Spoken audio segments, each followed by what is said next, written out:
పరిశుద్ధ గ్రంథం ఆదికాండము 44వ అధ్యాయం.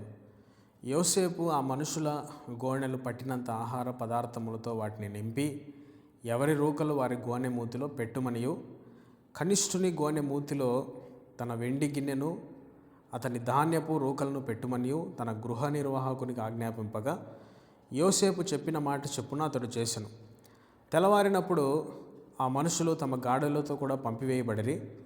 వారు ఆ పట్టణం నుండి బయలుదేరి ఎంతో దూరం వెళ్ళక మునుపు యోసేపు తన గృహ నిర్వాహకుని చూచి, నీవు లేచి ఆ మనుషులు వెంటబడి వెళ్ళి వారిని కలుసుకొని, మీరు మేలుకు కీడు చేయనేలా దేనితో నా ప్రభువు పానము చేయునో, దేని వలన అతడు శకునములు చూచునో అది ఇదే కదా. మీరు దీని చేయుట వలన కానీ పని చేసితిరని వారితో చెప్పుమనెను. అతడు వారిని కలుసుకొని ఆ మాటలు వారితో చెప్పినప్పుడు వారు, మా ప్రభువు ఇట్లు మాట్లాడినేలా ఇట్టి పని చేయుట నీ దాసులకు దూరమవునుగాక. ఇదిగో మా గోనెల మూతుల్లో మాకు దొరికిన రూకలను కనాను దేశంలో నుండి తిరిగి తీసుకుని వచ్చితిమి. నీ ప్రభు ఇంటిలో నుండి మేము వెండినైనను బంగారమునైనను ఎట్లు దొంగిలిదుము? నీ దాసుల్లో ఎవరి యొద్ద అది దొరుకునో వాడు చచ్చునుగాక. మరియు మేము మా ప్రభువునకు దాసులముగా నుందుమని అతనితో అనిరి. అందుకు అతడు, మంచిది, మీరు చెప్పినట్టే కానియుడి. ఎవరి యొద్ద అది దొరుకునో అతడే నాకు దాసుడగును. అయితే మీరు నిర్దోషులవుదురని చెప్పెను. అప్పుడు వారు త్వరపడి ప్రతివాడు తన గోనెను క్రిందికి దించి దానిని విప్పెను. అతడు పెద్దవాడు మొదలుకొని చిన్నవాని వరకు వారిని సోదా చూడగా ఆ గిన్నె బెన్యామీను గోనెలో దొరికెను. కావున వారు తమ బట్టలు చింపుకొని ప్రతివాడు తన గాడిద మీద గోనెలు ఎక్కించుకొని తిరిగి పట్టణమునకు వచ్చిరి. అప్పుడు యూదాను అతని సహోదరులను యోసేపు ఇంటికి వచ్చిరి. అతడు ఇంకా అక్కడనే ఉండెను గనుక వారు అతని ఎదుట నేలను సాగిలపడిరి. అప్పుడు యోసేపు, మీరు చేసిన ఈ పని ఏమిటి? నా వంటి మనుషుడు శకునము చూచి తెలుసుకొనునని మీకు తెలియదా అని వారితో అనగా, యూదా ఇట్లనెను, ఏలిన వారితో ఏమి చెప్పగలము, ఏమందుము? మేము నిర్దోషులమని ఎట్లు కనపరచగలము? దేవుడే నీ దాసుల నేరము కనుగొనెను. ఇదిగో మేమును ఎవని యొద్ద ఆ గిన్నె దొరుకునో వాడు ఏలిన వారికి దాసులు మగుదుమనెను. అందుకతడు, అట్లు చేయుట నాకు దూరమవునుగాక. ఎవని చేతిలో ఆ గిన్నె దొరుకునో వాడే నాకు దాసుడుగా ఉండును. మీరు మీ తండ్రి యొద్ద సమాధానముగా వెలుడని చెప్పగా, యూదా అతన్ని సమీపించి, ఏలినవాడ, ఒక మాట ఏలిన వారితో తమ దాసుని చెప్పుకొననిమ్ము. తమ కోపము తమ దాసుని మీద రగులు కొననీయకము. తమరు ఫరో అంతవారు కదా.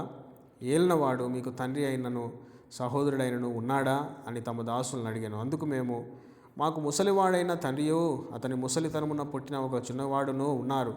వాని సహోదరుడు చనిపోయాను. వాని తల్లికి వాడొక్కడే మిగిలి ఉన్నాడు. వాని తండ్రి వానిని ప్రేమించున్నాడని చెప్పితిమి. అప్పుడు తమరు, నేను అతని చూచుటకు అతని నా యొద్దకు తీసుకొని రండని తమ దాసులతో చెప్పితిరి. అందుకు మేము, ఆ చిన్నవాడు తన తండ్రిని విడవలేడు. వాడు తన తండ్రిని విడిచినట్లా వాని తండ్రి చనిపోవనని ఏలిన వారితో చెప్పితిమి. అందుకు తమరు, మీ తమ్ముడు మీతో రానియడ్లా మీరు మరలా నా ముఖము చూడకూడదని తమ దాసులతో చెప్పితిరి. కాబట్టి నా తండ్రి అయిన తమ దాసుని యొద్దకు మేము వెళ్ళి ఏలిన వారి మాటలను అతనికి తెలియజేసితిమి. మా తండ్రి, మీరు తిరిగి వెళ్ళి మన కొరకు కొంచెం ఆహారం కొనుక్కొని రండని చెప్పినప్పుడు మేము అక్కడికి వెళ్ళలేదు. మా తమ్ముడు మాతో కూడా ఉండిన ఎడల వెళ్ళుదుము. మా తమ్ముడు మాతో ఉంటేనే కానీ ఆ మనుషుని ముఖం చూడలేమని చెప్పితిమి. అందుకు తమ దాసుడైన నా తండ్రి, నా భార్య నాకిద్దరిని కనని మీరెరుగుదురు. వారిలో ఒకడు నా యొద్ద నుండి వెళ్ళిపోయాను. అతడు నిశ్చయముగా దుష్టమృగముల చేత చీల్చబడినని అనుకుంటుని. అప్పటి నుండి అతడు నాకు కనబడలేదు. మీరు నా ఎదుట నుండి ఇతన్ని తీసుకుని పోయిన తర్వాత ఇతనికి హాని సంభవించినలా నెరిసిన వెంట్రుకలు గల నన్ను మృతుల లోకమునకు దుఃఖముతో దిగిపోనట్లు చేయుదురని మాతో చెప్పాను. కావున తమ దాసుడైన నా తండ్రి యొద్దకు నేను వెళ్ళినప్పుడు, ఈ చిన్నవాడు మా యొద్ద లేని ఎడల ఇతని ప్రాణముతో పెనవేసుకుని ఉన్నది గనుక ఈ చిన్నవాడు మా యొద్ద లేకపోవట అతడు చూడగానే చనిపోవును.